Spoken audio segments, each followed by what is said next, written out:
What's going on, everybody? It's Caleb Castille here. You might know me from the movie Woodlawn or NCIS Los Angeles, but all of that fails in comparison to the job and the role I get today, which is interviewing my father, Jeremiah Castille. Now, Dad, as I was researching for these interview questions, man, I was going to pull off some stats, and I thought I had a good grasp on them, but man, I had to write some stuff down here. So let's just roll some of these off. We got Kodak All-American, back-to-back All-SEC, MVP of Coach Bryant's last game, Alabama All-Century defensive team, drafted by the Tampa Bay Bucks, and played in a Super Bowl. I mean, I'll just stop there. I can hype you up, but I'll let you, introduce yourself. Really all those accomplishments, I like to tell people I'm a product of leadership.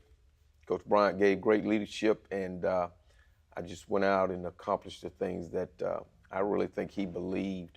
But of all those, the greatest honor was to be pallbearer for him, to get a call from Miss Mary Harmon Bryant saying, hey, we want you to be one of the 8 people that lay Coach Bryant to rest.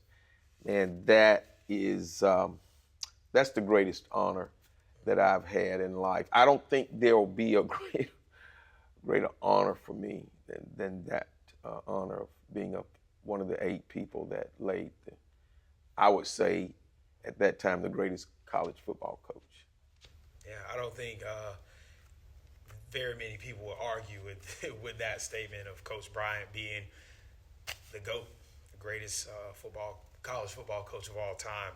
And speaking of a legacy, you got a legacy of your own that I'm grateful to be a part of. One of 6 kids, Tim, Simeon, Leah, Rachel, Danielle, and all of us graduating from this very university. And not to mention 12 grandkids coming after us. How does that feel for you? What is the impact of legacy? What does it mean to you? Well, I'm really proud of that. And what I mean by that is like if you were to, you ask any artist and they've done a great work on a portrait, they're going to be proud of that. And the reason is they were intentional in what they were painting. I was intentional in having a big family. Met your mom in high school. We got married my senior year, and I wanted what you call a big family, and very intentional about how we were going to raise our children. And I'm really blessed. The word is blessed, man. God had to give me that vision that, hey, I want you to marry somebody that's going to want to have these children from you. Yeah.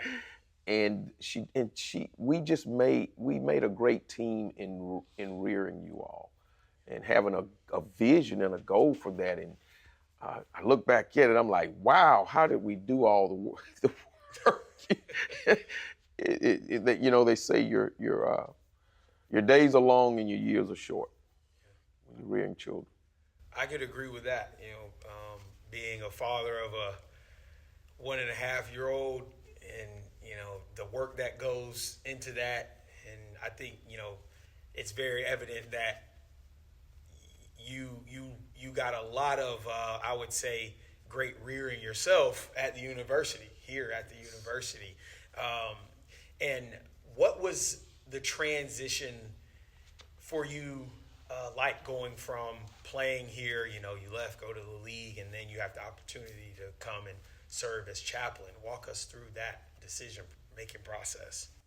When the opportunity came in 2000, 2001, and I was being, recruited for that, I like to tell people the story of Coach Bryant. And when he was at Texas A&M in Alabama, came and asked him, and he said, "Mama called." Mama called. I came here as an 18-year-old poor black kid from Phoenix City, Alabama, and I was very needy. I was needy, but I was looking for opportunity. I wasn't looking for anybody to give me anything. I wanted to earn it. And Coach Bryant was all about opportunity, but you working to earn it. And that's what was presented to me here.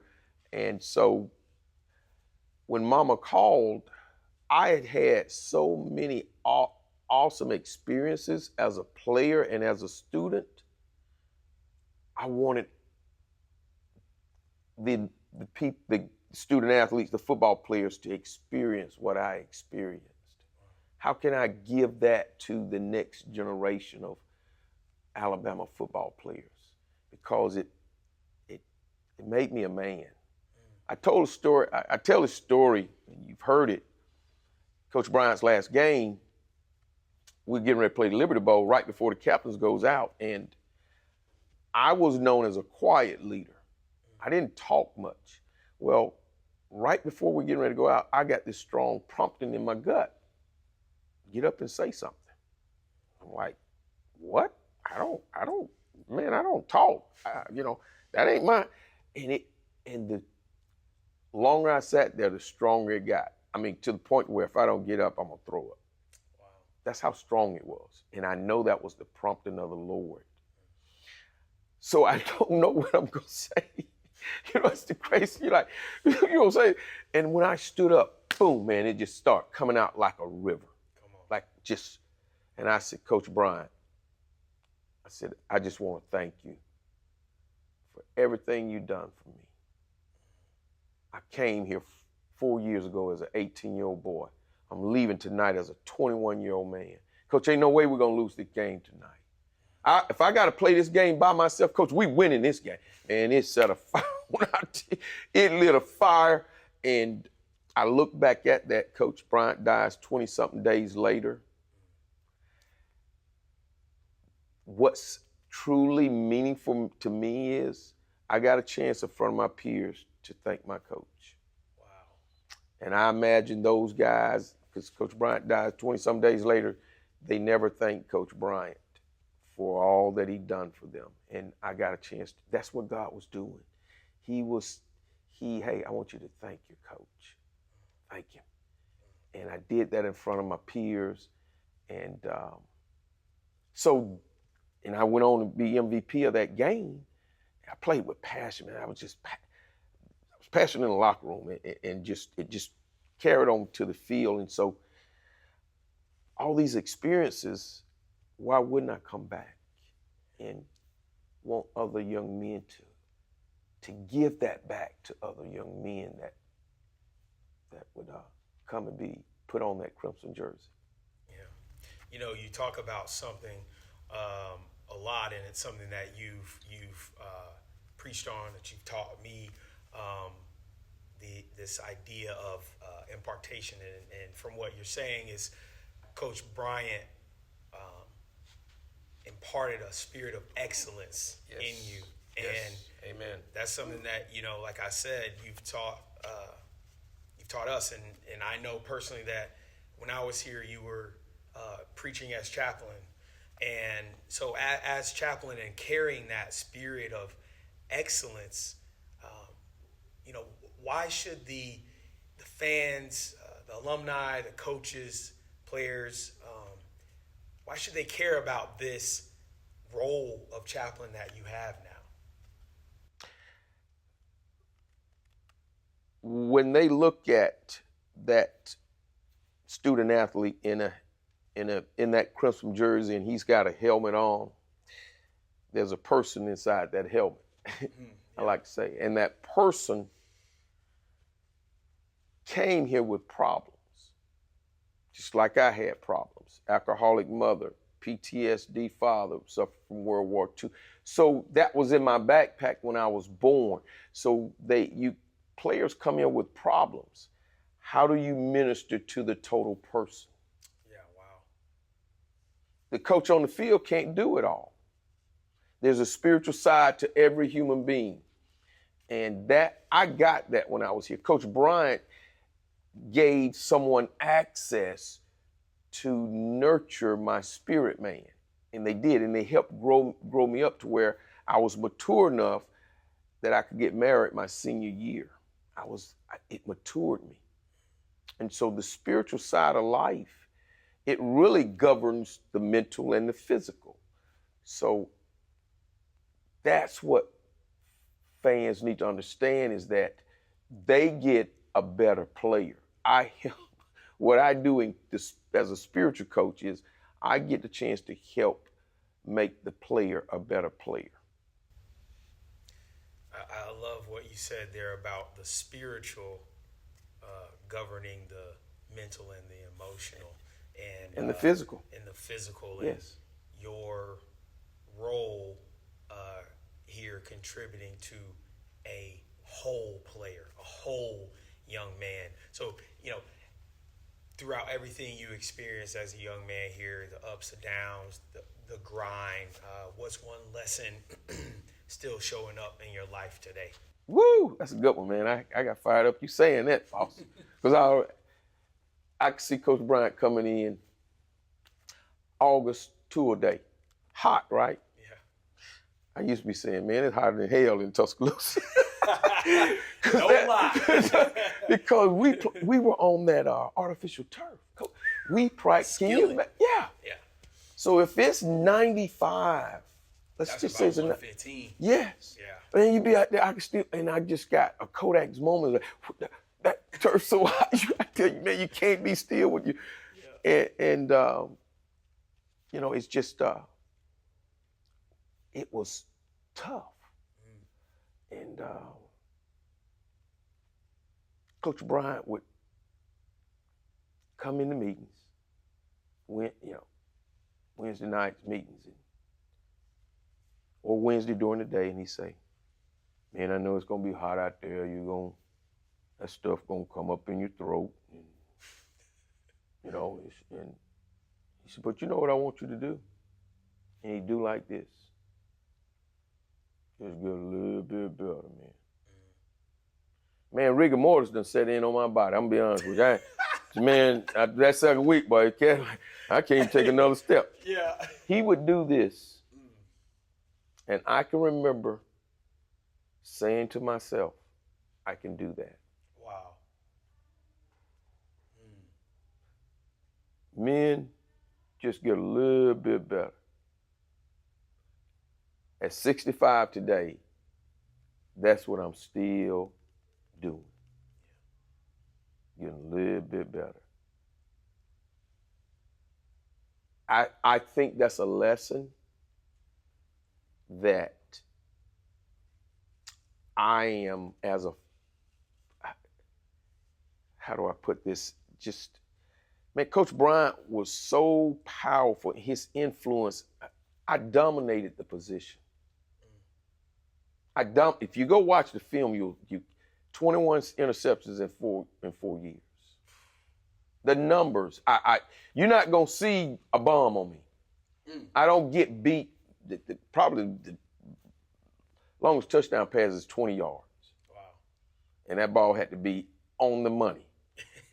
So that talking about this excellence and this getting a little bit better. So that's what was downloaded in me as a 18, 19, 20, 21, 22-year-old. And so I owe him. Yeah. Well, when do I stop paying him? Wow. Oh, because I'm out of football? I'm not out of life. I'm not out of competing. And for all champions, competition starts within. It's never without. I can take the crimson jersey off, but I'm still competing, man. With who? That 18-year-old that came here. Looking for what? Opportunity. Opportunity. And when you prepare, then God presents opportunity. And so I should always be in a preparation mode. And so those words of just get a little bit better, man. That's what drives me. Man, I love that, Dad. Outside of here, I know you lead a busy life. You're an associate pastor. You and Mom, you guys are the head of our family foundation. You stay fit, as we've seen. But, you're adding a new title to your belt here with a book coming out next summer, titled Between Two Legends. Yes. What can you tell us about that? Well, I came up with that title probably 3 years ago. I started thinking about how do I tell my story. You know, being here 20-something years at that time, people knowing me, people coming up, I can't, when I go to games, hey, somebody gonna stop me every block. The Lord say, when are you gonna put something together that tells your story? Wow. And so I called up this person, and they said, hey, we can help you with that. So we got the ball rolling on it, and we have pretty much put it all together. But I felt like with what I experienced with Coach Saban and all of the similarities that he had with Coach Bryant, and here I am, I'm serving as chaplain. I'm like, man, this is awesome. I played for a coach that won 6. And Coach Saban came in and started winning, and I'm like, my goodness. And I think he was about at 6 when this idea came in. Hey, you know what? I've been able to be between two legends. Wow. And I was writing down 2059 coming in is where I got that, because it says University of Alabama, where legends are made. So I said, Coach Bryant was a legend. And I never looked at myself as a legend. People say, "Oh, you're a legend," but I saw Coach Saban. Yeah, I saw Coach Saban, and so I wanted to tell my story, serving Coach Saban as chaplain for 17 years, and playing for Coach Bryant for 4 years. And well, I can't wait to read the book. I'm gonna have to definitely get that sneak peek. I know you've been working super hard on that. Well, you're in the book. Well, hey, there we go. There we go. Yeah, you're in the book. I'm definitely excited, and I'm proud of you for doing that, because I've been hearing all the stories growing up, and I've seen how they've not just helped me, but people around us, extended family alike. And so, when the world gets their hands on that, I think everybody who spends their time reading that, and my prayer is that a spirit of excellence gets on them by, reading your book. Last question I'll wrap up with here. Who is Jeremiah Castille? Whew. Jeremiah Castille is a person that was born into a situation of difficulty. And in that difficulty, he decided he was not going to endure it, but embrace it. And there's a big difference. When you embrace adversity, it gives you authority. So when I embraced the adversity that I was born into in growing up there in Phoenix City, Alabama, as a poor black kid, by embracing that adversity, God gave me the power to walk in authority. And through walking in authority, coming here, the opportunity, I excelled way beyond what my physical measure says I should have accomplished. But by that adversity and embracing that adversity gave me authority, and Jeremiah Castille is known in the world for his accomplishments here at the University of Alabama and in the NFL because of that. A person that saw adversity, embraced it, and authority has come from that. God created us to be great in the earth. So when I use that word, I'm not using it arrogantly. I'm using it responsibly as a steward. I've taken what God has given me, and he gave me that family. See? He gave me that's why I could embrace it, because I knew the Lord. And I knew that wasn't my place, and I wasn't going to stay there. So Jeremiah Castille is a man that took adversity, turned it into authority in his journey with Jesus, and I'm still on that journey. Amen. I love it. I love it.